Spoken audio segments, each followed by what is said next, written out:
Hello friends, कैसे हैं आप सभी लोग। आई होप काफ़ी अच्छे होंगे। तो इस टाइम थोड़ा लाइव क्लास नहीं ले पा रहा हूं, तो इसलिए मैं आप लोगों को रिकॉर्डेड वीडियो अपलोड करके दे रहा हूं। तो आज का हमारा टॉपिक है एनेंशियोट्रॉपी। आज हम लोग बात करेंगे उत्क्रमण रूपता के बारे में। किसके बारे में? उत्क्रमण रूपता के बारे में। तो क्या होती है उत्क्रमण रूपता? तो आइएगा इसको हम लोग जानते हैं। आप लोगों के जो भी प्रॉब्लम्स हैं, जो भी डाउट्स हैं, उन्हें आप लोग कमेंट सेक्शन में कमेंट कर सकते हैं, या आपको आपके पास हमारा पर्सनल व्हाट्सअप नंबर होगा। नहीं है तो वो लोग एक बार नोट कर लीजिएगा, या डिस्क्रिप्शन में आपको ये सभी लिंक दिए गए हैं, तो आप लोग वहाँ से जा करके देख लीजिएगा। वहाँ से आप ग्रुप पर ज्वाइन हो जाइएगा, तो वहाँ से आप लोग, या मैं पर्सनली आप लोग व्हाट्सअप कर सकते हैं, तो ज्वाइन आप लोग कर लीजिएगा। ठीक है। तो ये आप लोगों को क्लास मिल रही है केमिस्ट्री की, और आज ही एक और क्लास आपकी अपलोड कर दी जाएगी फिजिक्स की भी।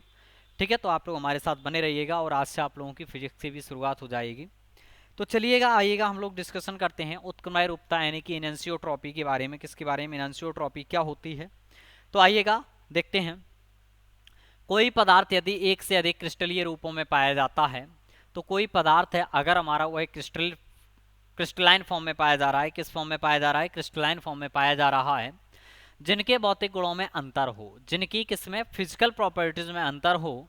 मतलब कि एक से अधिक जब हम पदार्थों को लेंगे तो ऐसे पदार्थ लें कि वो एक तो वह क्रिस्टलीय रूपों में पाए जा रहे हो। किसमें पाए जा रहे हो? क्रिस्टलीय रूपों में। और उनकी फिजिकल प्रॉपर्टीज एक दूसरे से कैसी हो? डिफरेंट हों।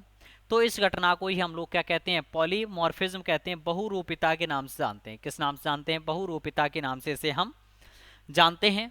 प्रत्येक बहुरूपी रूप एक पृथक प्रावस्था बनाता है। प्रत्येक बहुरूपी जो रूप होता है वह एक क्या बनाता है? अलग अपना फेज बनाता है। मतलब कि अगर हम कोई एक से अधिक पदार्थ ले लें जो क्रिस्टलीय फॉर्म में हो, और जिनके भौतिक गुण कैसे हों? अलग अलग हों, यानी कि डिफरेंट डिफरेंट हों, जिनके भौतिक गुण डिफरेंट डिफरेंट हों, तो प्रत्येक बहुरूपी एक अलग प्रावस्था बनाता है। वह ताप जिस पर एक दूसरे रूप में परिवर्तित होता है संक्रमण ताप कहते हैं। तो मतलब कि जब एक फेज किसी दूसरे फेज में चेंज हो रही है, आपकी एक फेज किस में चेंज हो रही है? किसी दूसरे फेज में चेंज हो रही है, तो उसी को हम लोग क्या कहते हैं? संक्रमण ताप के नाम से उसे हम जानते हैं। किस नाम से जानते हैं? संक्रमण ताप के नाम से उसे हम जानते हैं। तो वह हमारा संक्रमण ताप कहलाता है। जिस टेम्परेचर पर उसका एक फेज दूसरे फेज में क्या हो रहा हो? चेंज हो रहा हो, तो उसी को हम लोग क्या कहते हैं? उसी को हम लोग संक्रमण ताप कहते हैं। जैसे एग्जाम्पल दिया जा रहा है, जब एक वायुमंडलीय दाब पर विषम लंबाच, ये थोड़ा सा गलत लिखा हुआ है, यहाँ होगा विषम लंबाच। क्या होगा? विषम लंबाच सल्फर को गर्म करते तो 95.6 डिग्री सेल्सियस पर यह एक नताच सल्फर में बदल जाता है। अगर हम विषम लंबाच सल्फर की बात करते हैं, किसकी? रोम्बिक सल्फर की बात करते हैं, तो जो रोम्बिक सल्फर होता है उसको मोनोक्लिनिक सल्फर में चेंज करने के लिए उसको हमें कितने टेम्परेचर पर गर्म करना पड़ता है? तो 95.6 डिग्री सेल्सियस पर उसे गर्म करते हैं, तो हमारा रोम्बिक सल्फर किस में बदल जाता है? मोनोक्लिनिक सल्फर में बदल जाता है। इसी प्रकार यदि एक वायुमंडलीय दाब पर एक नताच सल्फर को, किसको? यदि एक वायुमंडलीय दाब पर एक नताच सल्फर को ठंडा करें, क्या करें? ठंडा, तो 95.6 डिग्री सेल्सियस पर वह विषम लंबाच सल्फर में बदल जाता है। देखिएगा, जब विषम लंबाच सल्फर को 95.6 डिग्री सेल्सियस पर गर्म कर रहे थे तो वह एक नताच सल्फर में चेंज हो जा रहा था। इसी प्रकार से अगर हम एक नताच सल्फर को ठंडा कर दें, यानी कि रिवर्स क्रिया कर दें 95.6 डिग्री सेल्सियस ताप पर, तो वही किसमें? विषम लंबाच सल्फर में आपका क्या हो जाता है? चेंज हो जाता है। इस प्रकार 95.6 डिग्री सेल्सियस एक संक्रमण तापमान है। आपको क्या बताएगा? जब एक फेज दूसरे फेज में जिस टेम्परेचर पर चेंज हो जाए उसी को हम लोग क्या कहते हैं? क्रिटिकल टेम्परेचर कहते हैं, संक्रमण तापमान कहते हैं। जिस पर सल्फर का एक रूप दूसरे रूप में उत्क्रमणीय रूप से परिवर्तित हो जाता है, ऐसे बहुरूपी जो कि संक्रमण तापमान पर एक रूप से दूसरे उत्क्रमणीय रूप में परिवर्तित हो जाते हैं, उन्हें उत्क्रमण रूप कहते हैं। तथा इस परिघटना को एनेंशियोट्रॉपी कहते हैं, यानी कि उत्क्रमण रूपिता कहलाती है। क्या कहलाती है? उत्क्रमण रूपता कहलाती है। तो वह आपसे ये कह रहा है कि ऐसे बहुरूप जो आपके एक संक्रमण ताप पर एक फेज से दूसरे फेज में चेंज हो जाते हैं, तो यही परिघटना हमारी क्या कहलाती है? उत्क्रमण रूपता कहलाती है। इसी को हम लोग क्या कहते हैं? उत्क्रमण रूपता के नाम से इसे हम जानते हैं। तो आई होप कि आप सभी लोग समझ गए होंगे। यदि आप लोगों को समझ में आ गया है तो आप लोग ऑल इज वेल का कमेंट कर सकते हैं, और अगर आपका कोई डाउट है तो आप कमेंट सेक्शन में प्लीज़ कमेंट ज़रूर करें। और अगर आपका कोई डाउट्स है, जैसा कि हमने आपको बता दिया है कि आप हमारे पर्सनल व्हाट्सएप नंबर पर कर सकते हैं, क्योंकि ये आपकी लाइव क्लास तो चल नहीं रही है, हो सकता है आप लोगों के कुछ डाउट्स रह जाते हैं, कुछ माइंड में ऐसा सवाल आता है, तो आप हमें पर्सनली डायरेक्टली कर दें तो हम आपका जो भी डाउट्स होगा उसको सॉल्व कर देंगे, ठीक है। चलिएगा आगे की ओर बढ़ते हैं, हम लोग आगे देखते हैं कि आगे क्या है। आगे समविलेय ताप देखते हैं, कंसोल्यूट टेम्परेचर देखते हैं, क्या देखते हैं, कंसोल्यूट टेम्परेचर देखते हैं, समविलेय ताप को देखते हैं कि क्या है। ऐसे कई द्रव हैं जो आपस में आंशिक रूप से घुले हैं, यानी कि बहुत सारे ऐसे द्रव हैं जो आपस में क्या होते हैं, मिसेबल होते हैं। कैसे होते हैं, मिसेबल होते हैं। इनकी परस्पर घुलनशीलता तापमान के अनुसार परिवर्तित होती है। तो इनकी जो सॉल्युबिलिटी है या मिसेबिलिटी जो है वह आपकी कैसी तापमान के अनुसार कैसे होती है, परिवर्तित होती है। देखिएगा आप सभी लोग जानते हैं कोई भी पदार्थ बना रहे अगर सॉल्वेंट है और सॉल्यूट है, तो जितने भी विलेय पदार्थ होते हैं जब वह विलायक में घुलते हैं, किस में घुलते हैं, विलायक में, जब वह आपके घुलते हैं तो विलायक में घुलने पर अगर हम टेम्परेचर को इंक्रीज कर दें तो उनकी सॉल्युबिलिटी भी क्या हो जाती है, इंक्रीज हो जाती है। अगर टेम्परेचर को हम डाउन कर दें तो सॉल्युबिलिटी भी क्या हो जाती है, डाउन हो जाती है, मतलब कि डिक्रीज हो जाती है, कम हो जाती है, डाउन तो नहीं कहेंगे, डिक्रीज हो जाती है। जैसे फिनॉल और जल, फिनॉल जल में विलेय है, फिनॉल और जल का अगर हम मिश्रण ले लें, किसका ले लें, फिनॉल और जल का ले लें, तो जो फिनॉल होगा वह जल में क्या होगा, सामान्य ताप पर आंशिक रूप से घुलनशील है, अर्थात वह स्लाइटली घुल जाएगी, उसमें सॉल्युबल हो जाएगी। तापमान बढ़ाने पर इनकी परस्पर घुलनशीलता बढ़ती है। अगर हम टेम्परेचर को इंक्रीज करते जाएं तो इनकी घुलनशीलता क्या होगी, बढ़ती चली जाएगी। अर्थात जल में फिनॉल की सांद्रता तथा फिनॉल में जल की सांद्रता तापमान बढ़ाने पर बढ़ती जाती है। चाहे हम बात कर लें जल में फिनॉल की सांद्रता की या फिनॉल में जल की सांद्रता की बात अगर हम कर लें, तो तापमान बढ़ाने पर इनकी क्या होती जाती है, बढ़ती जाती है, विलेयता जो होती है। अंततः एक ऐसा तापमान आता है जब समांगी विलयन प्राप्त होता है। एक समय ऐसा आएगा कि अब वह ना तो विलेय होगा उसमें, अब उससे और अधिक मात्रा उसकी नहीं गोली जा सकेगी, अर्थात हम कैसा एक विलयन बना लेंगे, समांगी विलयन बना लेंगे, जो कि उसमें पूर्ण रूप से क्या हो चुका होगा, घुल चुका होगा, होमोजीनियस विलयन बन चुका होगा। तो इस ताप को हम लोग क्या कहते हैं, क्रांतिक विलयन ताप कहते हैं, यानी कि क्रिटिकल सॉल्यूशन टेम्परेचर कहते हैं, या संवलय ताप कहलाता है, ठीक है। तो कोई भी पदार्थ है अगर किसी दूसरे पदार्थ में वह घुल रहा है, क्या हो रहा है, घुल रहा है, तो तापमान बढ़ाने पर इनकी विलेयता क्या होती जाएगी, बढ़ती जाएगी। लेकिन एक ऐसा तापमान आएगा जहां पर हमें समांगी मिश्रण प्राप्त हो जाएगा, क्या प्राप्त हो जाएगा, समांगी मिश्रण प्राप्त हो जाएगा। तो उसी समांगी मिश्रण जो प्राप्त हुआ है जिस टेम्परेचर पर, उसी टेम्परेचर को हम लोग क्या कहेंगे, संवलय ताप कहेंगे, क्या बोलेंगे, संवलय ताप के नाम से उसे हम जानेंगे।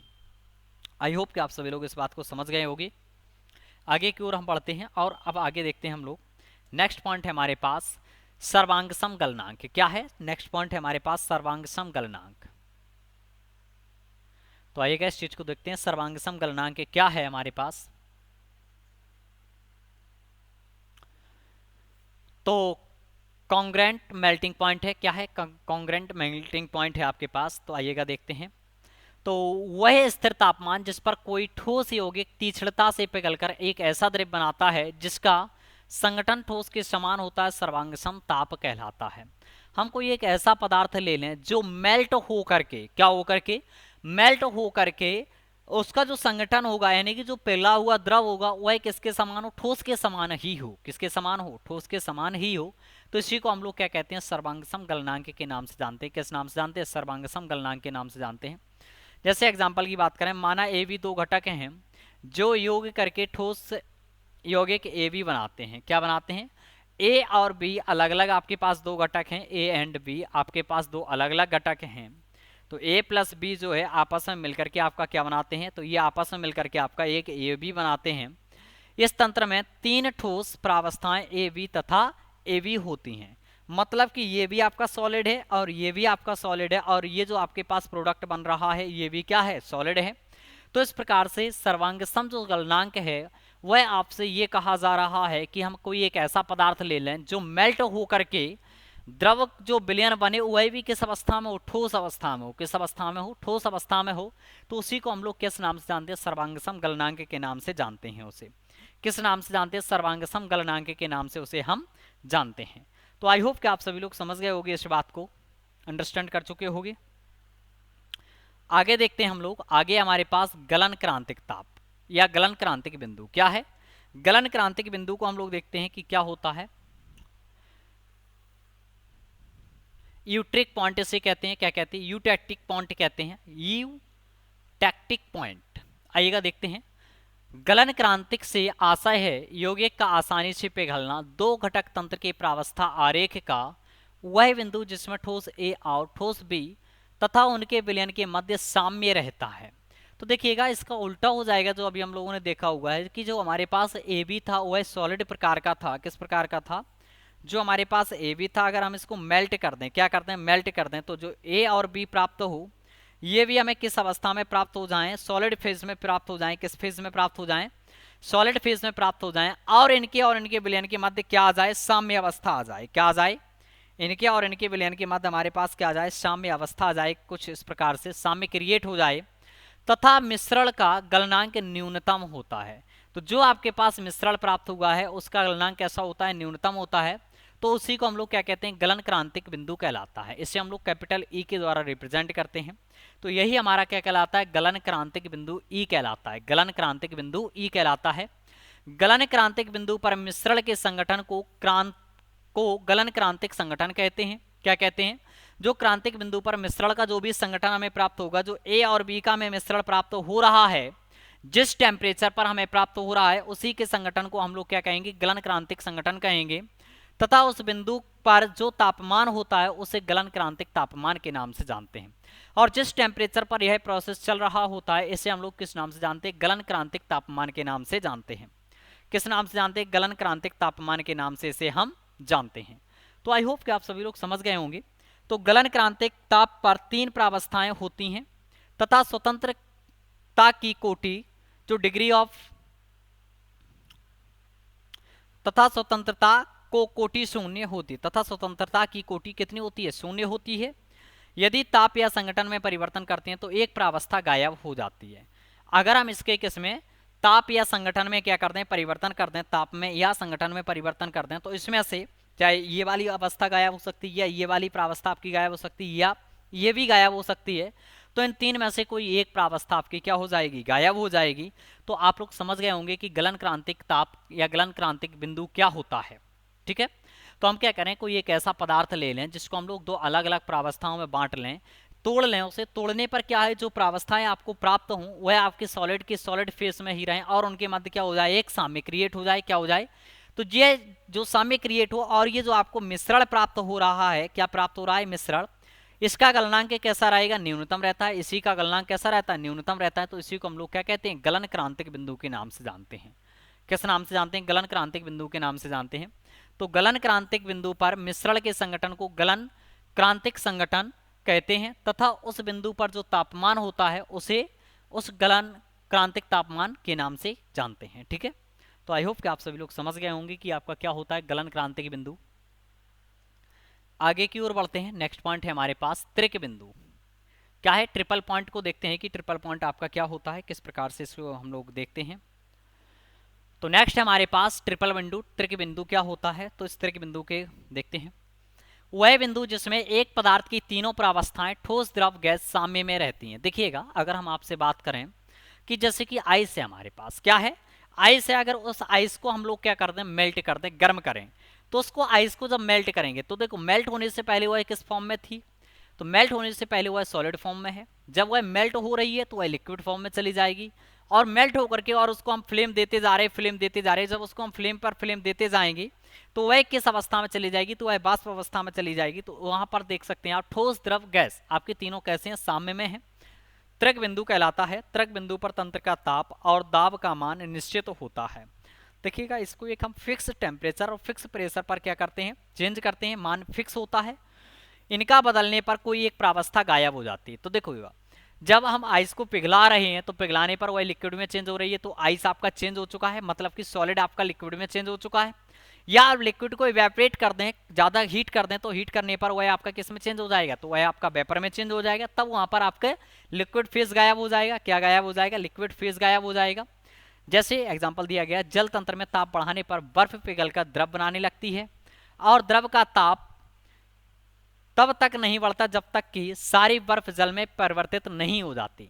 जैसे कि एक हम बर्फ है और उसको हम लोग पिघला रहे हैं तो वही किस में? द्रव में, जल में, यानी कि चेंज हो जा रही है बर्फ आपकी। और वह जो जल बन रहा है उसका ताप तब तक नहीं बढ़ता जब तक कि पूरी की पूरी आइस आपकी मेल्ट नहीं हो जाती है। अब सिर्फ दो प्रावस्थाएं द्रव और बाष्प बचती हैं। त्रिक बिंदु पर स्वतंत्रता की कोटि शून्य होती है। इस बात को आप लोग याद रखें, त्रिक बिंदु पर स्वतंत्रता की कोटि कितनी होती है? शून्य होती है। त्रिक बिंदु पर ऑलवेज जो स्वतंत्रता की कोटि है वह कितनी रहेगी? शून्य रहेगी। ठीक है। नेक्स्ट पॉइंट है हमारे पास प्रावस्था नियम। क्या है प्रावस्था नियम? आइएगा हम लोग देखते हैं कि क्या होता है प्रावस्था नियम। पूरा यही है, फेस रूल ही हम लोग चैप्टर पढ़ रहे हैं, तो फेस रूल हम लोग देखते हैं आइएगा क्या होता है। तो प्रावस्था नियम विषमांगी निकायों के, कैसे? विषमांगी निकायों को। इससे पहले वाले लेक्चर में हम लोगों ने बात की थी समांगी और विषमांगी विलयन की। किसकी बात की थी? समांगी और विषमांगी विलयन की। और वहां पर हमने एक चीज और देखी थी, how to calculate number of phase. तो हम लोग कैलकुलेट कैसे करते हैं नंबर ऑफ फेज को, तो आप लोग प्लीज उस वाले वीडियो को देख लीजिएगा। इससे पहले वीडियो डाला हुआ है कि व्यवहार से संबंधित एक अत्यंत महत्वपूर्ण व्यापक नियम है।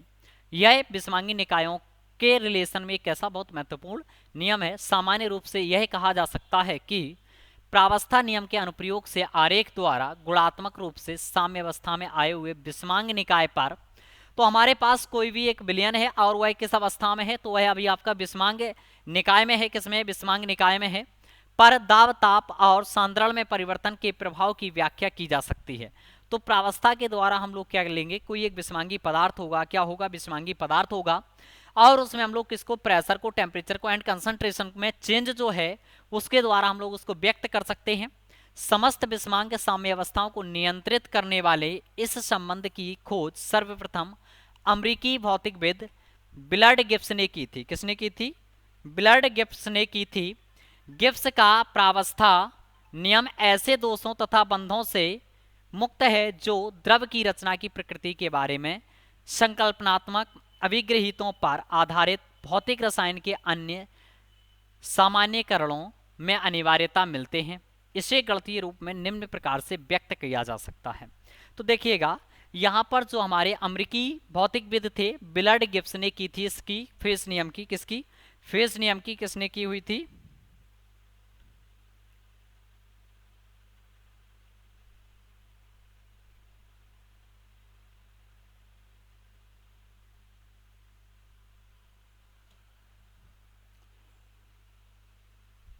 फेज नियम की इन्होंने खोज की हुई थी।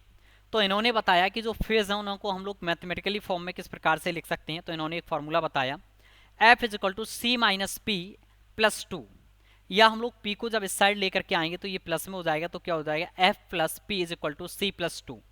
जहां पर हमारे पास आप देख सकते हैं लिखा हुआ है F स्वतंत्रता कोटि है। क्या है? डिग्री ऑफ फ्रीडम है। F हमारे पास क्या है? स्वतंत्रता कोटि है की संख्या, जितनी भी संख्या होगी number of degree of freedom. And C क्या है? कंपोनेंट है, कंपोनेंट की संख्या है। सी क्या है? कंपोनेंट की संख्या है। पी क्या है? निकायों की प्रावस्था है। पी क्या है? हमारे पास निकायों की प्रावस्था है। नंबर ऑफ फेसेस हैं कि कितने उसके पास नंबर ऑफ फेसेस। तो देखिएगा एफ क्या हमारे पास? डिग्री ऑफ फ्रीडम है। क्या है? Degree of freedom. सी हमारे पास क्या है? तो घटकों की, कंपोनेंट की संख्या है। किसकी संख्या है? कंपोनेंट की संख्या है। एंड पी हमारे पास क्या है? तो पी हमारे पास निकायों की प्रावस्था है। किसकी प्रावस्था है? पी हमारे पास निकायों की प्रावस्थाओं की संख्या है। और सी हमारे पास क्या है? घटकों की संख्या है। एंड एफ क्या है? स्वतंत्रता कोटियों की संख्या है। तो ये हमारा प्रावस्था नियम होता है F is equal to C minus P plus two. क्या होता है? F is equal to C minus P plus two. तो आप लोग स्क्रीन कैप्चर कर लीजिएगा, फिर आगे की ओर हम लोग बढ़ते हैं। आइएगा अब इसी में देखते हैं प्रावस्था नियम की व्युत्पत्ति यानी कि डेरिवेशन ऑफ फेस रूल कैसे हुआ है। जरा इस बात को हम लोग समझते हैं। तो विलर्ड ने हमें बताया था, विलर्ड ने इसको किसने खोजा हुआ था? विलर्ड ने खोजा था, जो कि आपके अमेरिकी वैज्ञानिक हैं, भौतिकी वैज्ञानिक हैं, उन्होंने खोजा हुआ था। तो उन्होंने बताया साम्यावस्था में स्थित एक ऐसे विषमांगी निकाय की कल्पना कीजिए। विषमांगी पदार्थ में हम ऐसे निकाय की कल्पना करेंगे जिसमें घटक सी, जिसमें क्या? कंपोनेंट सी है, कंपोनेंट की संख्या सी है तथा प्रावस्थाएं पी विद्यमान है। हमें एक कोई ऐसा मिश्रण लेना है और जो मिश्रण हो वह आपका कैसा मिश्रण हो? वह आपका विषमांगी मिश्रण हो। और हमें उसको इस प्रकार से सोचना है कि उसमें हमारे पास घटक सी हो और उसमें फेसों की संख्या कितनी हो? पी विद्यमान हो। हमें उस तंत्र की स्वतंत्रता कोटि का निर्धारण करना है जिन्हें निकाय की अवस्था ताप तथा दाब पर निर्भर होती है। देखिएगा अब हमें किसको? स्वतंत्रता की कोटि की संख्या को ज्ञात करना है जो आपकी क्या टेम्परेचर और प्रेशर पर क्या कर रही है? डिपेंडेंट है या उस पर निर्भर कर रही है। अतः यह दोनों चर अनिवार्य रूप से तंत्र को पूर्णतया परिभाषित करने के लिए पर्याप्त हैं। स्वेच्छता निश्चित करना आवश्यक होगा। अर्थात ये जो दोनों चर हैं आपके पास, क्या कंपोनेंट सी है एंड फेस आपके पास पी है, तो यहाँ से हम लोग डिग्री ऑफ फ्रीडम को निकाल सकते हैं कि उसका डिग्री ऑफ फ्रीडम क्या निकल के आएगा, तो यह उसके लिए पर्याप्त होगा। चूंकि निकाय की अवस्था ताप तथा दाब पर निर्भर करती है, जो भी आपके पास सिस्टम है उसकी जो अवस्था है वो एक इस पर टेम्परेचर पर एंड प्रेशर पर क्या निर्भर करती है, अतः यह दोनों चर अनिवार्य रूप से उपस्थित होंगे। तो यह दोनों चर अनिवार्य रूप से कैसे होंगे, उपस्थित होंगे। सांद्रता चर प्रावस्थाओं की संख्या पर निर्भर होता है। तो जो सांद्रता चर है यह किस पर, प्रावस्थाओं की संख्या पर निर्भर होता है। प्रत्येक प्रावस्था में संगठन को परिभाषित करने के लिए प्रत्येक प्रावस्था के C-1, मतलब कि जितने भी कंपोनेंट की संख्या होगी उसके घटकों की संख्या होगी उसमें से कितना सब्ट्रैक्ट कर देंगे, एक सब्ट्रैक्ट कर देंगे, C-1 रचकों के सांद्रण को निर्दिष्ट करना आवश्यक है। शेष बचे हुए रचकों के सांद्रण अंतर द्वारा निर्धारित तो हो जाएगा। अतः P जो प्रावस्थाएं हेतु सांद्रण चरों की कुल संख्या P C-1 होगी, कितनी होगी, P C-1 होगी। और पूर्व दो चरों अर्थात ताप तथा दाब को मिलाकर निकाय के चरों की कुल संख्या जो होगी तो उसकी कुल संख्या क्या हो जाएगी, F बराबर आपके पास लिखा हुआ है P इंटू C-1 प्लस 2। क्या लिखा हुआ है, P F बराबर P C-1 प्लस 2। देखिएगा अगर आपको कोई सवाल दिया जाता है और क्वेश्चन आपसे न्यूमेरिकल में कहते हैं उसमें फेसों की संख्या कुछ P है, कंपोनेंट की संख्या C है, अगर हम उसका डिग्री ऑफ फ्रीडम निकालना है, F का मान निकालना है, तो क्या हो जाएगा, F is equal to P C-1 plus 2, इसके बराबर हो जाएगी। तो आगे देखो F बराबर क्या हो जाएगी, चरों की संख्या माइनस के समीकरणों की संख्या। F बराबर क्या हो जाएगा, चरों की संख्या माइनस समीकरणों की संख्या। तो जो F है, F आपके पास डिग्री ऑफ फ्रीडम है, स्वतंत्रता की कोटि है, तो इज इक्वल टू हो जाएगा चरों की संख्या आपके पास कितनी है, P C-1 इंटू -2 है, माइनस समीकरणों की संख्या कितनी है, CP-1 है, समीकरणों की संख्या कितनी है, CP-1 है। P का अंदर मल्टीप्लाई कर दीजिएगा, P का अंदर मल्टीप्लाई करेंगे तो PC हो जाएगा, माइनस का P हो जाएगा, माइनस का 2 है, इस माइनस का अंदर मल्टीप्लाई करेंगे तो माइनस का CP हो जाएगा और प्लस का क्या हो जाएगा, C हो जाएगा। तो ये PC और PC ये कैंसिल आउट हो जाएंगे, आपके पास शेष क्या बचेगा, F is equal to C-P, देखिएगा C ये है माइनस P है प्लस 2, तो F is equal to C-P plus 2 बचा, यही हमारा क्या है, प्रावस्था नियम कहलाता है। तो F is equal to C-P plus 2 है, यह आपका कैसे डेरिवेट आपको करना है ये बात आप लोग समझ गए होंगे। तो ये बराबर क्या हो जाएगा, यही हमारा क्या कहलाएगा, प्रावस्था का नियम कहलाएगा। ऊष्मागतिक धारणाओं के आधार पर जब कोई निकाय साम्य अवस्था में होता है, तो कोई भी हमारे पास जो निकाय होता है वह किस में होता है, साम्य अवस्था में होता है, तो किसी भी प्रावस्था के प्रत्येक रचक की आंशिक मोलल मुक्त ऊर्जा, क्या, जब कोई भी हमारे पास किस में होता है, निकाय साम्य अवस्था में होता है, तो किसी भी प्रावस्था की प्रत्येक रचक की आंशिक मोलल मुक्त ऊर्जा, पार्शियल मोलल जो फ्री एनर्जी होगी, इसी रचक के अन्य प्रत्येक प्रावस्था में आंशिक मोलल मुक्त ऊर्जा के बराबर होगी। ऑब्वियस सी बात है, वो होनी भी चाहिए, क्योंकि इस प्रावस्था के रचकों की आंशिक मोलल मुक्त ऊर्जा ताप, दाब और C-1 सांद्रण परिवर्तनों को फलन फंक्शन है। अतः यह निष्कर्ष निकलता है कि यदि एक घटक दो प्रावस्थाओं में है तो चरों के बीच एक समीकरण लिखना संभव होगा, और यदि एक घटक 3 प्रावस्थाओं में है तो इस तत्व को 2 समीकरणों की सहायता से लिखा जा सकेगा। तो यही हमें बताया था, विलर्ड ने क्या बताया था कि F is equal to C-P plus 2 होगा, जिससे हम लोग F बराबर डिग्री ऑफ फ्रीडम है, C बराबर नंबर ऑफ कंपोनेंट है एंड P बराबर नंबर ऑफ फेसेस हैं, प्लस 2 कर देंगे तो ये हमारा निकल के आ जाएगा डिग्री ऑफ फ्रीडम। किस प्रकार से इसे हम फाइंड आउट करेंगे, तो आई होप कि आप सभी लोग समझ गए होंगे इस बात को, ठीक है। तो इसी में और देखते हैं आगे। अतः सामान्य रूप से यदि P प्रावस्थाएं विद्यमान है तो प्रत्येक घटक के लिए P-1 समीकरण उपलब्ध है और C घटकों के लिए समीकरणों अथवा चरों की कुल संख्या CP-1 होगी। चूंकि समीकरणों की कुल संख्या जो है कि चरों की संख्या के बराबर है, अतः अज्ञात चरों तथा स्वतंत्र कोटियां जो हैं वह F पर निम्नवत परिवर्तित करेंगी। तो F बराबर अभी हम लोगों ने देख ही लिया इस चीज को कि किस प्रकार से हमने इसे डेरिवेट किया हुआ है।